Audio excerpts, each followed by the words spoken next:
네, 2022년 5월 10일 이정훈입니다. 오늘 가장 대표적인 사건은 대한민국 제20대 대통령 윤석열 취임식이었습니다. 제목을 이렇게 뽑았습니다. 자유, 자유, 자유를 거론한 날, 마른 하늘에 나타난 무지개. 아바타. 제가 아바타가 누군지는 누차 얘기했습니다. 아바타가 돌아간 평산마을에는 햇물이. 오늘 정말 날씨 좋았습니다. 저는 서울을 다 내려다볼 수 있는 곳에 있었습니다. 와, 꽤 먼 거리에 있는 100 몇 층짜리죠? 잠실 롯데타워인가? 정말 선명해 보였고, 저 멀리 있는 북한산, 관악산, 청계산 잘 보였습니다. 정말 좋은 날입니다. 정말 좋은 날이었습니다. 옆에 있는 분이 얘기하는 바람에 저도 발견했는데 진짜 구름 한 점, 구름 없었던 것 같은데 있었나? 잘 모르겠다. 아주 좋은 날인데 비 없었어요. 습기도 없었어요.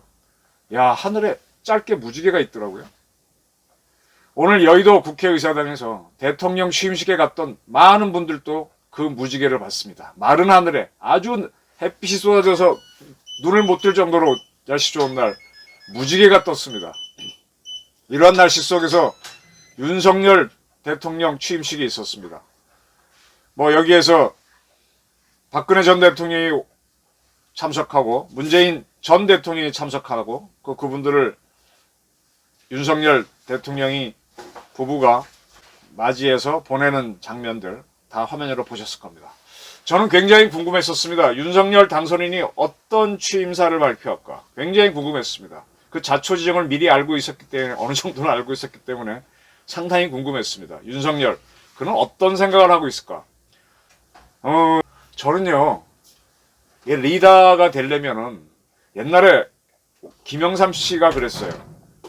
머리는 빌릴 수 있는데 건강은 안 된다 그랬나? 천만의 말씀. 정말 리더가 하려면은 보통 사람보다도 굉장히 머리가 좋아야 됩니다. 보는 국력이 커야 됩니다. 그리고 상상할 수 없는 체력을 가져야 됩니다. 제가 여러 차례 조갑재 기자에 대해서 말씀드린 적이 있는데 그분이 제가 봤던 사람 중에서는 초년 기자실에 굉장히 많이 알고 굉장히 건강한 분이었어요. 깜짝 놀랐어요. 그 후에 저는 그때까지 공부 많이 하고 많이 하는 분들은 이렇게 콩나물처럼 힘이 없다고 생각했는데 그게 아니었고 그 후에 제가 각 분야에서 대단한 분들을 만나면서 하나같이 굉장히 많이 알고 굉장히 건강하다는 것. 그 다음에 제가 진화론을 공부하다 보니까 힘이 세지고 강건해지면 머리가 좋아진다는 그것도 한번 배운 적이 있습니다. 참고로 사냥을 하는 육식동물들은 힘이 세죠. 초식동물보다 훨씬 머리가 좋습니다. 힘이 세면 머리가 좋아집니다. 그런 것도 한번 공부한 적이 있는데 어쨌든 대한민국을 이끌 대통령이 몸이 약하거나 이 머리에 용량이 작거나 그러면 참 문제가 많습니다. 그래서 윤석열 씨, 이 대통령이죠. 서울법대 나온 건 알겠는데 어느 정도 세계를 바라보나 궁금했습니다. 취임사를 하나하나 분석해 드리겠습니다. 첫 시작이 이렇습니다. 존경하고 사랑하는 국민 여러분, 제동포 여러분, 그리고 자유를 사랑하는 세계 시민 여러분, 이렇게 시작됩니다. 국민, 재외동포, 그리고 세계 시민을 거론했어요. 이게 눈에 탁 띕니다. 그냥 세계 시민이 아니라 자유를 사랑하는 세계 시민 여러분. 이번 취임사를 보면서 자유라는 단어가 35번 들어갔다고 저는 하도 많아 세지 않았는데 다른 언론들이 보도해 줬고요. 세계 시민이라는 단어는 제가 씌워봤습니다. 7번 나온 걸로 제가 아까 카운트가 됐습니다. 왜 세계 시민 거론했지? 윤석열 대통령이 전 세계 대통령이야?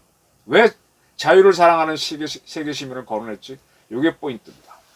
그 다음 문장에서 저는 이 나라를 자유민주주의와 시장경제 체제를 기반으로 국민이 진정한 주인인 나라로 재건하고 자유민주주의 시장경제 거론하면서 그런 나라로 재건하겠다. 왜? 문재인이가 망쳐놨으니까. 국제사회에서 책임과 역할을 다하는 나라로 만들어야 하는 시대적 소명을 갖고 이 자리에 섰다. 이랬습니다. 국제사회에서 책임과 역할을 다하는 나라로 만들어야 한다가 자기의 시대적 소명이다. 그래서 세계시민을 거론했는데 그냥 세계시민이 아니라 자유민주주의, 시장경제를 사랑하는 세계시민을 거론했습니다. 자, 세계시민을 윤석열 대통령이 7번 거론했다는 거 주목해 주십시오. 그리고 나서 문재인부터 내외 귀빈들을 감사하다. 팬데믹 이겨낸 국민과 의료진께 고맙다. 이런 인사를 하고 난 다음에 다시 들어갑니다. 존경하는 국민 여러분, 세계시민 여러분. 다시 세계시민을 거론합니다. 그리고 쭉 나가다 눈에 딱 띄는 대목이 이제 무슨 난제가 있다고 거론한 다음에 이 문제들을 해결해야 하는 정치는 그러니까 저는 정치 이 공학하시는 분들이 저한테 많이 그래요. 공학이 뭐냐? 한마디로 솔루션을 주는 거다. 해법을 주는 거다. 어려운 문제. 어떤 기술적 난제에 부닥칠 때 기술을 풀어주는 솔루션을 주는 거다. 제가 기자죠. 기자가 처음에 하는 거는 보도입니다. 근데 기자가 좀 더 심화돼서 인베스티게이티브 리포트를 낼 정도 되면은 해법을 줘야 돼요. 정치라는 것도 해법을 주는 겁니다. 솔루션을 줘야 됩니다. 그래서 정치가 과학이고 그냥 자기 마음대로 하는 독재가 아닙니다. 이러한 문제들을 해결해야 하는 정치는 이른바 민주주의의 위기로 인해 제 기능을 못하고 있다. 민주주의의 위기를 거론했습니다. 그리고 가장 큰 원인, 민주주의의 위기가 된 원인으로 지목되는 것이 바로 반지성주의입니다. 엔티 지성주의입니다. 견해가 다른 사람들이 서로의 입장을 조정하고 타협하기 위해서는 과학과 진실이 전제되어야 합니다. 자, 민주주의의 위기를 거론하고 반지성주의를 거론했습니다. 그리고 이 문제를 풀어가려면 과학과 진실이 필요하다 그랬습니다. 그것이 민주주의를 지탱하는 합리주의와 지성주의입니다. 그러니까 반지성주의가 아닌 지성주의가 필요하다 얘기했습니다. 이 반지성주의라는 단어를 학계에서 쓴 분으로는 지금은 퇴임했을 겁니다. 서울대학교 정치외교학부, 정확히 말하면 서울대 외교학과 교수를 지낸 최정훈 교수입니다.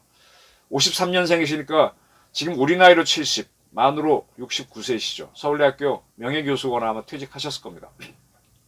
이분이 1992년 지식국가론이라는 책을 냈죠. 2016년에 같은 제목으로 증보판이 나온 적이 있는데 이분이 계속 서울대학교에서 반지성주의를 타파해야 된다고 했습니다. 반지성주의가 뭐냐? 과학적이지 않고 합리적이지 않은 걸 거부하는 거. 자기 도구마, 자기 이념에 빠져서 그것만 고집하는 거. 우물안 개구리 같은 거.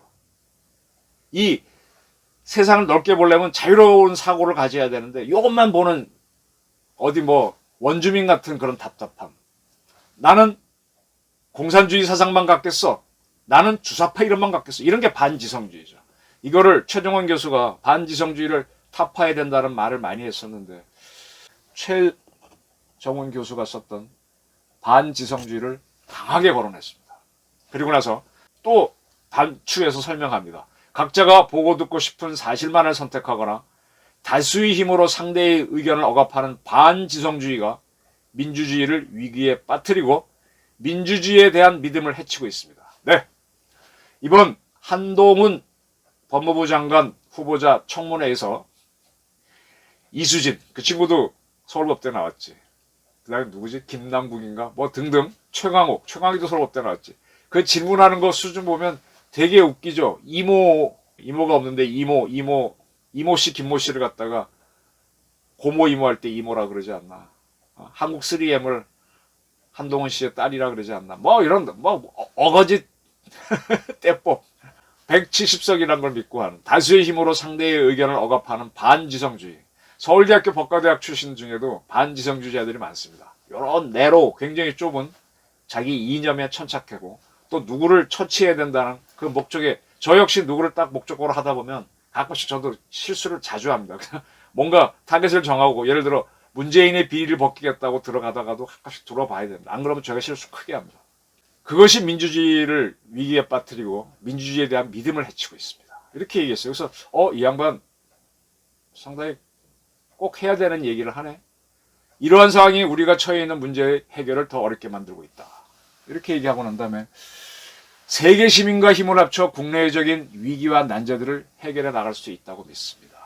그러니까 반지성주의를 극복하고 그리고 우리가 과학과 기술, 자유주의를 가질 때 그리고 우리뿐만이 아니라 세계 시민과 연대해서 문제를 풀어갈 수 있다. 이런 걸 던졌습니다. 그 다음에 또 계속하는 게 어떤 데서는 존경하는 국민 여러분 하다가 어떤 데면 존경하는 국민 여러분, 세계 시민 여러분, 세계 시민 또 다시 거론합니다. 그러고 나서 뭐라는가 하면은 우리가 보편적 가치를 공유하는 것이 매우 중요합니다. 그것이 바로 자유입니다. 자유의 가치를 제대로 그리고 정확하게 인식해야 합니다. 자유의 가치를 재발견해야 됩니다. 인류 역사를 돌이켜보면 자유로운 정치적 권리, 자유로운 시장이 숨쉬고 있던 곳은 언제나 번영과 풍요가 꽃피었다. 번영과 풍요, 경제적 성장은 바로 자유의 확대입니다. 자유를 이야기하고 나서 자유의 확대를 거론합니다. 이거 굉장히 유심히 봐두고 정치학자들도 유심히 봐둬야 될 겁니다. 자유는 보편적 가치입니다. 우리 사회 모든 구성원이 자유 시민이 되어야 하는 것입니다. 라고 했습니다. 자유를 거론하고 보편적 가치를 공유하는 게 중요하다고 했습니다. 보편적 자유를 했습니다. 자유 속에서 저는 사실 무한 경쟁을 좋아합니다. 저가 질 수도 있는데 그래야만 뭘 하지. 뭐 핸디캡 주고 하게 되면 하기가 싫어요. 그러면 제 능력 발휘 안 해요. 무한 도전을 하게 해주면 도전을 합니다. 그리고 제가 몇 차례 말씀드렸지만 전쟁에서 또는 큰 위기에서 난제를 돌파하는 거는 무한 경쟁을 하기 때문이거든요. 자, 도저히 적을 이길 수가 없다. 그때 훈장 줄게. 1계급, 2계급 특진 시켜줄게 하면 목숨 걸고 난제를 해결합니다. 미국이란 신대륙도 발견한 것도 목숨을 걸고 돈과 명예를 주겠다고 하니까 도전하는 거거든요. 그게 자유라는 겁니다. 이 자유의 가치를 자꾸 죽이는 집단이 공산주의 세력이고 주사파고 문재인이었습니다. 지금 민주당에 버글버글하는 윤호중부터 그런 사람들입니다. 그런 사람들이 많은 사람을 위하는 것 같지만 대한민국의 탄력을 죽입니다. 난제를 해결할 수 있는 솔루션을 할 수 있는 사람들을 제약을 하게 되죠. 문재인 정권이 5년 동안 이렇게 가도 한국 사회가 망하지 않은 거는 이미 민간 부분에서 우리 한국 기업들이 세계를 무대로 도전을 하기 때문에 그런 거지 정치적으로는 굉장히 탄압이 있었습니다. 자유로운 정치적 권리, 자유로운 시장이 숨쉬고 있는 곳은 언제나 번영과 풍요가 있습니다. 예, 번영합니다. 난제를 해결하고 새로운 기술을 만들었으니 또 발전하고. 자본주의가 생기기 전까지 인류 역사가 발전해온 것은 매우 더딥니다. 청동기에서 철기시대, 철기도요. 여러분 옛날 어린 시절에 환두대도라는 거 기억하실 겁니다. 고대 무덤을 신라 때 걸 파면은 환두대도, 손잡이 부분이 둥그렇게 돼 있어. 둥글 환자, 머리 두자. 대도, 긴 칼이에요. 근데 현대의 칼을 오게 되면 칼이 깨끗이 싹 곡도가 됩니다. 철기시대 초기에 만든 칼들은 그냥 직도를 뽑았어요. 직검을 하거나. 그럼 이렇게 하면 이게 잘 안 베입니다. 수많은 전투를 해보니까 곡도라야만 물체가 잘 베입니다. 그게 조선 검복에 되면 곡도로 휘어집니다. 이게 일본 검으로 가게 되면 거기에 피홈이라 그래서 뭘 찔렀을 때 핏물이 빠지도록 홈을 팝니다. 훨씬 더 이게 그렇게 발전해 오는데 2000년이 걸립니다. 근데 그때 칼들은 불에 넣었다가 때린 다음에 물에 넣고 하는 단조로 하는 건데 현재는요 이미 강철이 아닌 더 강한 칼을 만들어서 곡도 자체를 더 쉽게 만듭니다. 그래서 지금 집에서 쓰는 칼들은요 굉장히 예리합니다. 3000년이 걸려도 못하는 문제를 지금은 3년 만에 합니다. 이게 과학인데 이거는 자유롭게 뭘 해봐라 경쟁시키고 그 사람한테 너한테 배부르게 너 다 먹을 수 있도록 특허권을 주고 승자 독식하게 하니까 문화가 크는 겁니다. 그렇게 해서 사회가 풍요로워집니다. 근데 이렇게 가다 보면 무슨 문제가 생기느냐? 승자가 독식하게 되면 너무 부익부 빈익빈이 생깁니다. 빌 게이츠라든지 앨런 머스크 같은 사람들이 뭘 개발해서 우주로 전기차 하다 보면 딴 사람 못 따라가죠. 근데 여기서 이 자유의 맹점이 승자 독식인데 이거를 거론합니다. 윤 대통령이. 자유는 결코 승자 독식이 아닙니다. 자유시민이 되기 위해서는 일정한 수준의 경제적 기초, 공정한 교육과 문화적 접근 기회가 보장되어야 합니다. 이것 없이 자유시민이라고 할 수 없습니다. 어떤 사람이 자유가 유린되거나 자유시민이 되는데 필요한 조건을 충족하지 못하고 있다면 모든 자유시민은 연대해서 도와야 합니다. 라고 합니다. 그리고 나서 이야기하는 게 연대와 박애의 정신을 가져야 합니다. 라고 얘기합니다. 자, 자유를 갖게 되면 경쟁 속에서 자, 네가 이거 개발하면 많은 돈, 명예 줄게. 그러니까 난제를 해결하죠. 우리가 청동기 시대, 철기 시대 뭐 할 때마다 다 기술의 발전이잖아요. 그리고 공화정으로 온 것도 정치 체계에서 서양이 먼저 했지만 명예혁명, 이런 시민혁명이라고 하는 정치적 솔루션이지 않습니까? 그리고 사회적 계급도 없애고 하는 게 다 이 정치사회 혁명을 거치면서 자유 속에서 그런 발상들이 나오는 거거든요. 유럽 같은 경우 기독교적인 그런 마인드로 하나만 갖고 있으면 절대 꿈꾸지 못합니다. 기독교라는 거는 하느님이 있고 옆에 누가 있고 왕조 같은 그런 시스템이잖아요. 근데 공화국은 딱 펼쳐놓고 플랫 다 똑같은 거야. 누가 잘한 놈이 네가 요 분야에는 왕해, 네가 왕해.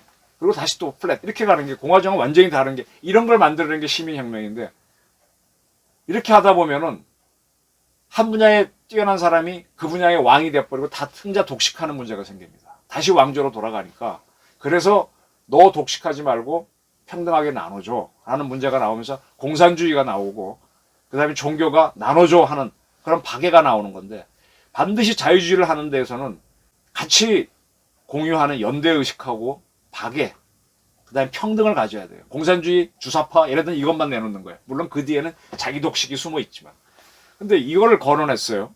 자유시민이 되기 위해서는 규칙을 지키고 공정해야 되고 연대와 박애의 정신을 가져야 된다. 그래서 야, 이 양반 뭐 법학만 하고 윤석열 대통령이 죄송합니다. 당구가 500당구라며요. 골프는 모르겠습니다만 뭐 꽤 잘 치는 걸로 알고 있습니다. 저보다 대학교 학번 2학번 빠른데 저희 대학 다닐 때 부끄러운 얘기지만 포카가 각 대학에서 유행이었습니다. 포카도 잘 치는 걸로 알아요. 노래 잘하고. 그러면 한량같이 아버지가 연대 교수였고 자유롭게 공부한 사람이라서 심대한 자유민주주의 사상은 정치학적 이론은 공부 안 했을 것 같은데 이걸 턱 던집니다. 물론 혼자만이 쓴 게 아니라 많이 토론해서 나온 거겠지만 본인이 거니까 얘기한 거죠. 예, 자유민주주의가 우선이고 이 병폐로 나오는 공산주의 확 가면 북한이 되는 건데 그걸 막기 위해서 우리 스스로가 평등, 박애, 연대를 하자. 이걸 주장하는 건 이건 정치학 기본적인 교육이 돼 있는 거죠. 그걸 얘기했습니다. 그리고 존경하는 국민 여러분하고 국내 문제에 대해서 이야기합니다. 우리나라는 지나친 양극화와 사회 갈등이 자유와 민주주의를 위협하고 있다. 빠른 성장 과정에서 많은 국민이 새로운 기회를 찾을 수 있고 사회 이동성을 제고함으로써 양극화와 갈등의 근원을 제거할 수 있다 그랬습니다. 사회 이동성을 제고한다. 이 계급이 있던 군주 시절에는 제가 양반으로 태어났다. 그럼 저는 벼슬 시험에 떨어지더라도 평생 계급은 양반으로 가져가죠. 그리고 시험에 붙고 과거에 붙으면 저는 관료로 진출할 기회를 가집니다. 제가 평민 계급이었으면 과거는 볼 수 있는 자격은 있지만은 교육의 기회가 없기 때문에 불가능이고 노비는 아예 그것도 없습니다. 근데 군주제가 무너지고 시민 공화정이 되고 난다면 누구든지 도전해 볼 수 있는 거죠. 그래서 우리 대한민국이 이승만 이후에 부자가 가난해지고 가난한 사람이 부자가 되고 이렇게 사회적 변동이 많았잖아요. 혁명적인 변동이 많았잖아요. 가장 대표적으로 국민학교 졸업했나요? 못했나요? 하는 정주영이라는 사람이 한국 두 번째 재벌이 된 거. 그 외에도 많은 사람들이 입지전적으로 나온 사람들이 있죠. 부영그룹 회장도 그렇고 최근에 얘기하면. 네. 그리고 뭐 요새 뭐 누구죠? 제가 지금 IT 조금 약해서 그러는데 그쪽에서 혜성처럼 등장한 사람들이 많지 않습니까? 그렇다 보니까 계급을 극복하는 건데 이런 사회 변동이 많아야 돼요. 우리는 이 변동이 많은 사회입니다. 오히려 서구 사회는 이게 오히려 줄어서 더 오히려 고착화되어 있지만 우리는 빠릅니다. 그렇게 해야 양극화 문제를 풀 수 있다고 하고 난 다음에 도약과 빠른 성장은 오로지 과학과 기술 그리고 혁신에 의해서만 이뤄낼 수 있다라 그랬습니다. 과학과 기술이죠. 이 과학에는 사회학도 포함됩니다. 거기서 혁신 없이는 안 되잖아요. 옛날에 삼성 돌아가신 이건희 회장이 계속해서 위기니까 혁신해라. 마누라 못 빼놓고 다 바꿔보자 그랬지 않습니까? 뭐죠? 자식하고 부인 빼고 다 바꾸자 그랬었잖아요. 그러니까 삼성이 계속 탑으로 가는 거죠. 그렇게 하려면 이게 경쟁이 있어야 되고 그렇게 해서 어느 날 갑자기 개천수 용이 나온 사람이 있어야 되는 겁니다. 그래서 자유와 창의를 존중하겠다 그랬습니다. 창의력. 창의력을 죽이는 교육이 공산주의적 교육. 딱 요런 역사관 가져라. 프롤레타리아 이념 가져라. 주사파 같이. 문재인 정권처럼. 한동훈 넌 나쁜 놈이니까 추미애도 그랬잖아요. 아 윤석열 너 어떻고 뭐 내가 장관이니까 내 말을 들어 이런 식으로 나오는 엉터리죠. 사실은 창의력을 죽이면은 조직 다루긴 참 좋아요. 저도 조직 생활을 30몇 년 하면서 초년 기자 때는 기사 쓰는데 매진하니까 관계없었는데 이제 자꾸 간부로 가면서 야, 저 친구는 계급장 자꾸 내세워서 창의력을 죽이는구나 하고 얘기해주면 대화는 안 되죠. 근데 그런 사람들은 굉장히 좋은 조직에도 있습니다. 근데 그걸 극복해 나가는 게 좋은 조직이죠. 근데 이걸 대통령이 된 사람이 툭 얘기해서 사실은 창의가 많고 경쟁이 많으면 대통령 1등은 굉장히 불안한데 이런 얘기를 했습니다. 진심으로 할지 안 할지 모르지만 상당히 많이 아는 사람입니다. 그리고 다시 존경하는 국민 여러분, 세계 시민 여러분 하고 나서 자유민주주의는 평화를 만들어내고 평화는 자유를 지켜줍니다. 야, 자유를 하게 되면 경쟁이 일어나서 싸움질이 벌어지는데 이게 평화를 만들어내고 평화는 자유를 지켜줍니다. 궤변 같은 말을 했어요. 자유민주주의 속에서 그게 무한경제로 가면 싸움이, 전쟁이 일어나죠. 근데 거기서 그게 발생한 부를 나눠 먹는데 큰 문제가 없도록 평등 문제를 해결하면 평화가 생기고 그 속에서 평화가 있으면 또 경쟁하려는 자유가 일어난다는 거. 이 얘기를 했습니다. 자본주의 본질을 얘기하고 시장경제의 본질을 얘기한 거죠. 평화는 자유와 인권의 가치를 존중하는 국제사회의 연대에 의해 보장이 됩니다. 네. 이러한 미국이라는 사회가 저는 이렇게 정치학 공부하면서 참 미국이 위대하다 싶은 게 자기들이 갖고 있는 자유민주주의를 세계로 전파를 했잖아요. 과거의 제국주의 국가들은 너는 나의 속국, 나의 식민지로 있어 하고 자기가 지배를 했는데 미국이란 나라는 물론 정치적으로 자기네가 우월한 건 유지합니다. 근데 내가 이 나라를 식민지로 두려면 식민지는 독재국가로 있는 게 좋아요. 그래야 내가 독재하는 놈만 딱 잡아야 맘대로 휘두르잖아요. 근데 미국은 한국도 일본도 군국주의 독재국가이죠. 독일도 다 민주국가로 바꿔놓고 그렇게 함으로 해서 같이 연대해서 세계를 발전시킨다. 그래서 미국식 민주주의가 참 대단하다고 보입니다. 과거에는 영국식 민주주의가 자기는 민주주의 상을 전파를 하는 쪽이 있었다면 지금은 미국이 그러죠. 소련이나 중국은 이걸 못해요. 러시아는 못해요. 중국은 1대1로를 통해서 자기네 이익, 자기네 패권을 추구하죠. 좀 졸렬한 제국주의, 변형된 제국주의 모습인데 근데 이렇게 떡 얘기하면서 국제사회의 연대에 의해서 평화는 자유와 인권의 가치를 존중하는 국제사회의 연대에 의해서 보장이 된다. 그러니까 이런 얘기를 하니까 세계 시민을 계속 거론하는 겁니다. 일시적으로 전쟁을 회피하는 취약한 평화가 아니라 자유와 번영을 꽃피우는 지속 가능한 평화를 추구해야 됩니다. 일시적으로 전쟁을 회피하는 평화, 취약한 평화. 이건 문재인이 했던 평화죠. 북한하고 뭐 대화해갖고 말이야. 북한이 핵 만드는 건 모른 척하고 뭐 9.19 합의해주고 그거 했던 사람들이 지금 다 잘났다고 떠들고 있는데 이건 취약한 평화죠. 문제가 해결되지 않은 겁니다. 근데 국제사회에 딱 연대해가지고 그 문제를 해결해 버리는 거야. 그리고 북한 나쁜 놈들은 몇 사람 죽여야지. 그러나 북한 주민이 잘 살게 해주면 그러면 문제가 풀리는 거죠. 그렇게 하면 또 북한 사회에서 자유와 번영이 나오니까 이거를 꽃피우는 지속 가능한 평화를 하자고 던졌습니다. 그러면 이 정도 던지면은 윤석열 당선인은 대통령은 나는 이 정도 철학이 있어. 오만일 수도 있지만 자기의 세계관을 던졌습니다. 이런 지도자가 글쎄 꽤 오랜만에 나오는 느낌입니다. 이승만, 박정희 그리고 전두환 이후에 김대중 이후에 있었나? 제가 그 시절은 어린 기자라서 기억이 잘 안 나는데 박근혜가 이렇게 했나? 이명박이 이런 연설을 했던가? 문재인은 뭐 거론할 필요도 없고 노무현이 했나? DJ가 했나? 제 기억으로는 나는 뭐를 하겠습니다. 문재인 대통령처럼 한 번도 경험하지 못한 나라를 만들겠습니다. 하고 나열하는 식이었지. 이런 철학을 얘기한 사람이 있나요?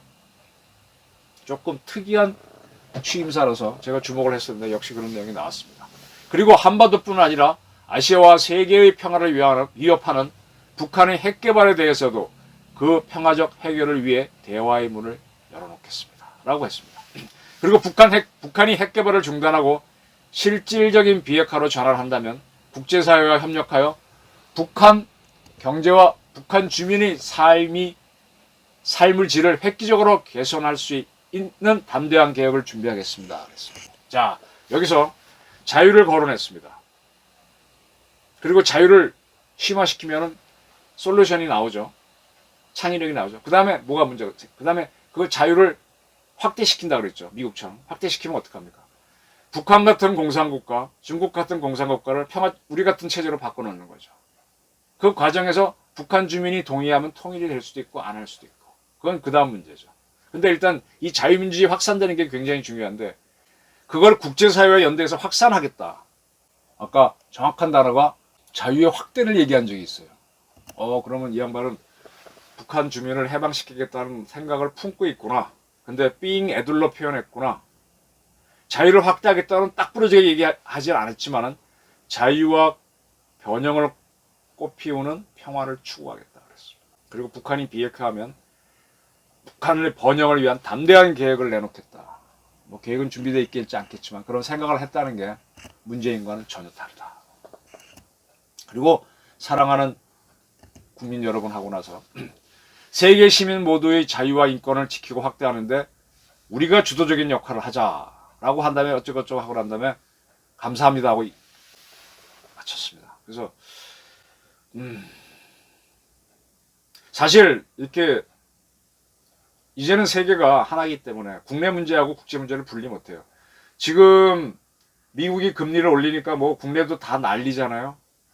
또 그러다 또 환율이 오르니까 좋아하는 기업, 나빠하는 기업, 막 국내가 국제입니다. 지금 우리나라 현궁이나 신공 무기가 좋으니까 우크라이나가 달라 그러고 미국이 곤란하면 미국에 주면 미국이 우크라이나에 주겠다. 이런 식으로 국제 문제가 국내 문제가 돼가고 있지 않습니까? 이거를 아울러서 세계 시민과 국민 여러분을 거론하면서 윤석열 대통령이 연설을 했습니다. 꽤 괜찮은 연설로 저는 일단은 봅니다.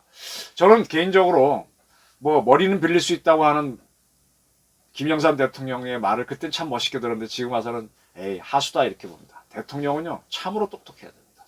대한민국 역사상 가장 똑똑한 대통령은 저는 이승만으로 봅니다. 그분은 일본이 미국을 공격하기 직전에 Japan Inside Out 미국에서 그런 책을 냈죠. 그래서 일본의 군국주의는 세계전쟁을 일으킨다. 이미 중국을 치고 있지만 더 큰 전쟁을 한다고 그게 맞아갖고 일약 대스타로 떠오르면서 우리 대한민국을 독립시키게 가지 않습니까? 그리고 나서 그분이 뭘 합니까? 전쟁이 딱 터졌을 때 미국을 끌어들여서 막으면서 반공 노선을 가면서 그때 그걸 하기 위해서 자기가 한국을 끌기 위해서 발췌개헌도 하고 4.4.5 개헌이라고 하는 독재를 써버립니다. 왜? 한민당 갖고는 북한을 못 당하고 세계를 못 보니까. 본인이 그렇게 하다가 나중에 사유로 날아가지만 그렇게 나갔던 야 당대 최고의 천재. 이거에 있어서 백범 김구는 못 따라갑니다. 백범 김구 선생은 국내 문제 또 대일본 문제에 천착했지만 이건 넘어선 거의 처치를 능가하는 그러니까 트루먼이나 아이젠하워도 어려워한 그런 메가더도 어려워한 위대한 대통령이죠. 그다음에 박정희 대통령은 그분도 이렇게 보면 볼수록 이 미래를 풀어가는 문제가 탁월합니다. 탁월합니다. 조국 근대화라는 개념을 갖고 어떻게 대한민국을 발전시키자. 일본으로부터 돈을 받아 어떻게 하자. 파워를 해서 어떻게 하자. 이런 계획들을 축축축축 밀고 나가고 그 시기에 많은 신생 국가들이 노력했지만 다 산업화 실패하는데 우리만 해서 G7, G10 국가에 들어갔습니다. 대단하죠.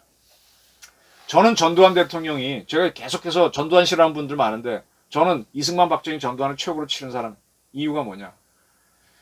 보통 사람 아니에요. 분명히 생각하는 것도 다르고 북한이 쌀 주겠다니까 덜렁 받아서 북한 당하신 것도 다르고 담대하고. 근데 공통점은요. 전두환 대통령은 제가 직접 들은 적도 있고 그런 사람도 있어서 당대의 최고 석학들을 불러서 자기가 무슨 일을 하게 되면 개인 교습을 받았어요. 본인이 직접 한 몇 시간 동안 듣고 상상도 못한 돈을 줬다. 받은 분들이 몇 차례 얘기하는 거 들었습니다. 박정희 대통령은 역사의식 가지고 뭐 다 한 게 본인은 포병 출신이잖아요. 포병. 이과 출신이잖아요. 근데 역사를 꿰고 막 이렇게 한 거 보게 되면 역사 공부를 따로 우리나라 사학자라든지 정치학자, 대북 문제 다른 정치학자, 문학자 다 불러서 많이 얘기 들었잖아요. 이승만 대통령은 잘 모르겠어요. 본인이 워낙 대단했기 때문에 누구한테 배웠다는 건 모르겠는데 고대 군주정 때도 임금이 당대의 최고 학자들한테 배우잖아요. 경연을 받지 않습니까? 이승만 대통령은 하버드에서 공부하다가 프린스턴에서 박사가 됐어요. 미국에서 하버드, 예일, 프린스턴에서 박사가 한 해에 한 명 나올까 말까 할 때 그때 박사입니다. 지금 서울대학교 연구대에서는 박사가 매년 매 학기마다 몇백 명씩 나옵니다. 저 같은 엉터리 박사가 아니에요. 그런 당대의 천재니까 그건 말할 것도 없고. 박정희, 전두환은 사람들 불러서 많이 들었고.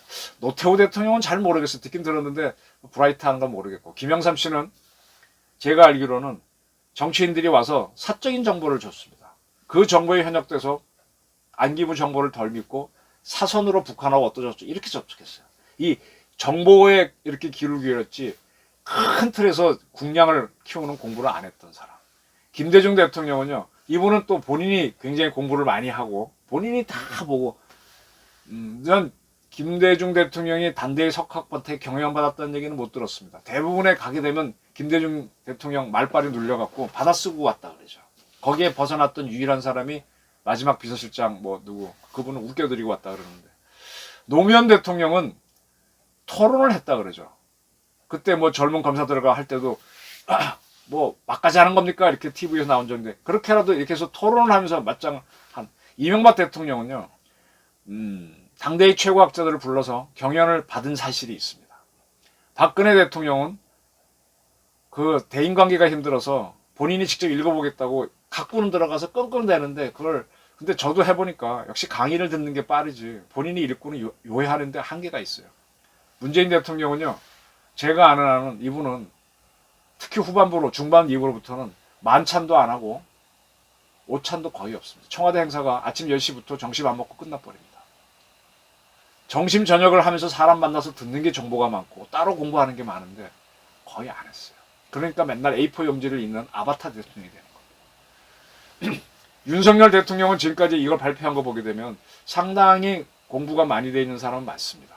근데 이제 앞으로 대통령이 딱 되는 순간에 더 큰 문제에 부닥치는데, 그거 풀어가려면 대한민국 최고의 석학들을 따로 경연을 받으셔야죠.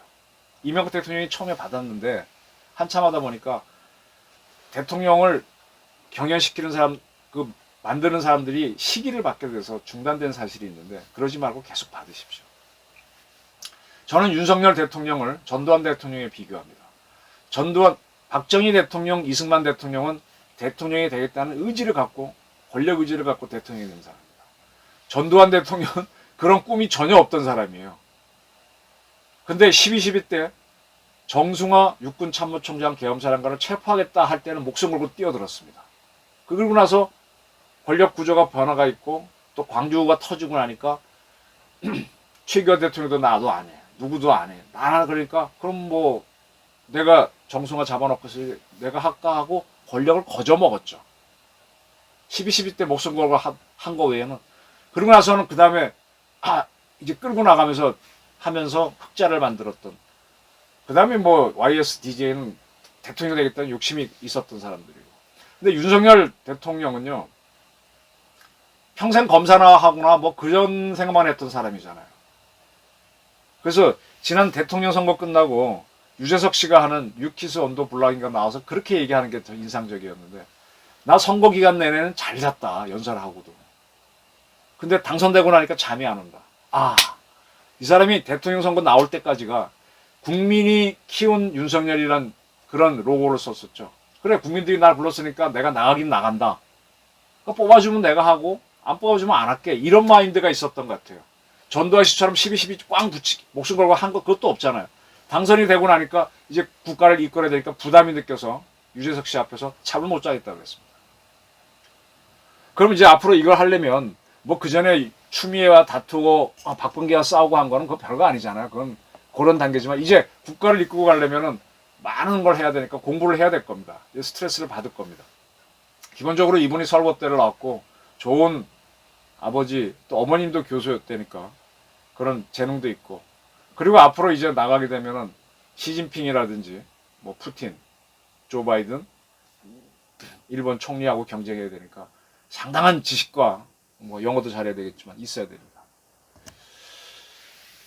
그래서 그런 대통령이 돼야만 저 철딱불이 없는 민주당 지금 하는 거 참 우습죠. 그 다음에 북한이 김정은을 다뤄서 통일에 갈 수 있다고 봅니다. 옛날에 전두환 대통령 참 돌대가리라고 많이 그러는데, 이 양반은 레이건의 귀를 열게끔 만들고 낙하소녀하고 어깨동무하고, 저도 직접 들었어요. 형님 하면서 그렇게 듣게끔 만드는 독특한 능력이 있는 사람입니다. 그런 대통령들이 나와야죠. 등소평하고 이광효가 박정희 대통령 평가했잖아요. 만난 적도 없지만. 그리고 김대중 대통령은 한때 이광효 싱가포르 총리하고 논쟁도 했었잖아요.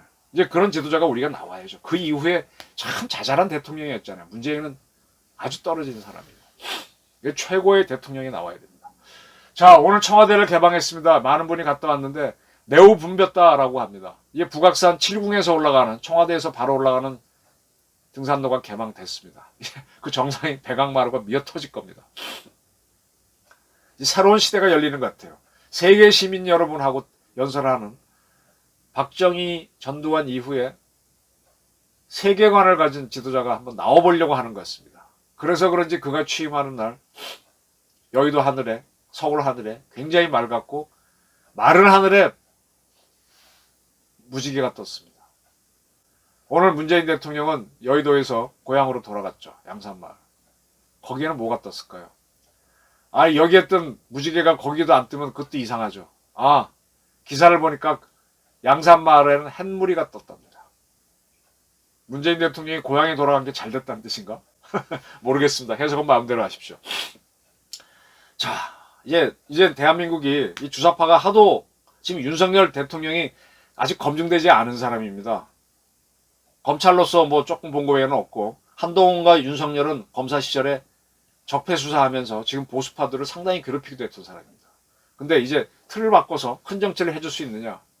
그걸 봐야 됩니다. 그걸 하도록 가야 되고, 그걸 못하면 사실 대한민국에 별 답이 없죠. 답이 없습니다. 4분 5열 되는데 잘 해야 됩니다. 저는 오늘 무지개가 떴고 문재인 대통령은 퇴임하니까 햇물이 고향마을에 떴다는 게 이게 바른 길이라서 하늘의 징조인가 그런 해석을 하게 되면 참 난감하긴 한데, 그런 생각을 하면서 자유를 거론했다. 세계 시민을 거론했다. 자유의 확대를 거론했다. 자유가 확대되고 자유의 문제를, 승자 독식 문제를 해결하겠다. 이런 던진 대통령이 나왔다는 거에 한번 주목해보자. 잘 하도록 한번 지원해보자. 이런 말씀을 드리고 싶습니다. 상당히 긴 설명이 됐는데 지루하지 않으셨는지 모르겠습니다. 경청해 주셔서 감사합니다.